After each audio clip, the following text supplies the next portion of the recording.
C'est un luxueux bâtiment situé dans les beaux quartiers de Johannesburg. Des portraits, des bustes de Nelson Mandela sont exposés un peu partout à la fondation qui porte son nom. Ici ont été amassés une multitude d'objets donnés par Mandela lui-même, récupérés aussi au fil des années comme des lettres écrites lorsqu'il était prisonnier. Salo Atang de la Fondation Mandela nous sert de guide.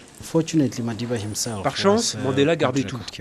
Le plus vieux souvenir que l'on a, c'est une carte de membre de l'Église qui date de 1929. On a différents documents personnels, comme son passeport, cet agenda, où Nelson Mandela notait des choses comme combien il pesait, sa taille, qui venait le voir, le moment où il a négocié la paix au Burundi.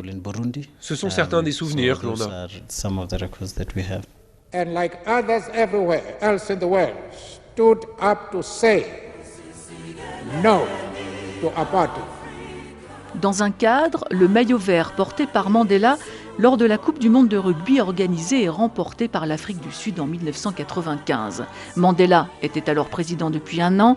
Dans les rues du pays, pour la première fois, blancs et noirs fraternisaient autour d'un événement sportif. Aujourd'hui, c'est aussi la nation tout entière qui retient son souffle au chevet de celui qui les a rassemblés, dit Salo Atang. Il nous a montré comment construire un monde différent. Le monde que Mandela souhaite, où vous avez moins de discrimination et où vous n'avez pas beaucoup de gens qui vont se coucher le ventre vide.